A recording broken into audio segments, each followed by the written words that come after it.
காலையில் பசுமதி கண் விழித்ததும் calling bell அடித்தது. அம்மா ராஜம் போய் கதவை திறந்தாள். வெற்றிலைப்பாக்கு, பழங்கள் என தாம்பூலத் தட்டுடன் ஒரு தம்பதி வாசலில் நிற்க ராஜம் கடுப்பாகி விட்டாள். வசுமதி இல்லையா? கேட்ட நொடியில் வசு வேகமாக வெளியே வந்தாள். வாங்க உட்காருங்க. இருக்கட்டுமா, காயத்ரிக்கு நாளைக்கு வளகாப்பு. காலையில் 5 மணிக்கு வளையல் போடுறோம். துணை வளைகாப்புக்கு நீதாமா உட்காரணும்.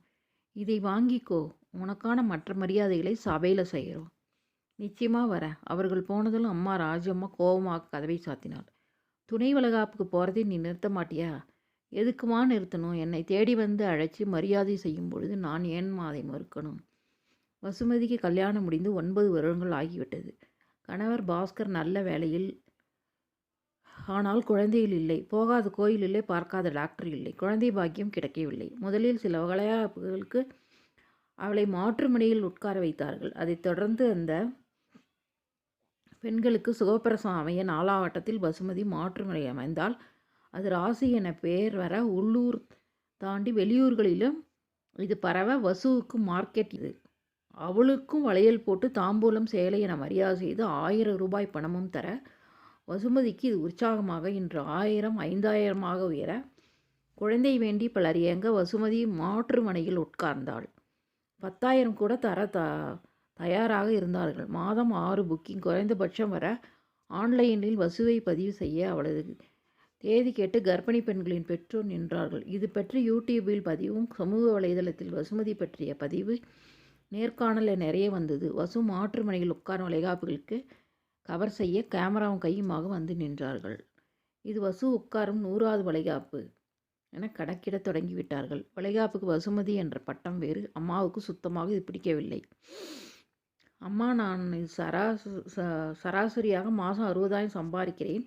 அவர் கார் வாங்கி தந்தாச்சு. என் ராசியை நான் காசாக்கிக்கிறேன். என்ன தம்பி, என்ன தப்பு? குழந்தை இல்லாத என்னை யாரும் மலடின்னு பேசலை. நான் பக்கத்தில் உட்காந்தா வளையல் போட்டுக்கிட்ட அத்தனை பெண்களும் குழந்தையோடு ஆரோக்கியமாக இருக்காங்க.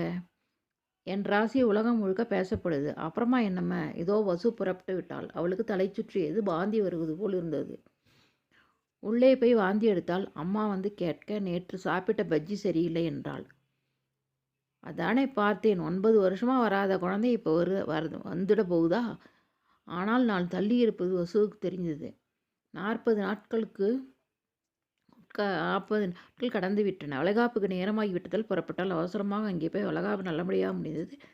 தட்சணையாக 10,000 பணமும் சேலையும் கிடைக்க சாப்பிட்டு அழைத்தார்கள். யாரோ பேசுவது வசுவின் காதில் விழுந்தது. ஒரு கர்ப்பிணியை துணை வளைகாப்பு உட்கார வைக்க மாட்டாங்களா? இல்லை அம்மா, துணை வளைகாப்பில் உட்காரக்கூடிய பெண்கள் அந்த ராசியில் கர்ப்பமாவாங்கன்னு சொல்வாங்க. 100 முறை மாற்றுமனையில் உட்கார்ந்த வசுமதி ஏன் கர்ப்பம் தரிக்கவில்லை? அவள் ராசியாக உட்காந்தா வளைகாப்பு உள்ள கர்ப்பிணிக்கு ராசியாக இருக்கே. அதனால் அவள் கர்ப்பமாக கூடாதுன்னு வேண்டிக்கிறங்க நிறைய. சுருக்கென்றது வசுமதிக்கு. நான் கர்ப்பம் தரிக்காமல் இருக்க இதுதான் காரணமாக? பல பேரின் சாபமா? நேராக டாக்டர் வந்தால் சிறுநீர் பரிசோதனை நடக்க கர்ப்பம் உறுதியானது. இனி மனையில் நான் உட்கார முடியாது, வருமானமும் போகும். ஐயோ, இவ கர்ப்பமாயிட்டாளே என்று பல பேர் ஆவேசப்படுவார்கள். சாபம் உட்பட தருவார்கள். அந்த பெருமூச்சில் என் குழந்தை வளர வேண்டுமா? டாக்டர், இந்த கர்ப்பம் எனக்கு வேண்டாம்.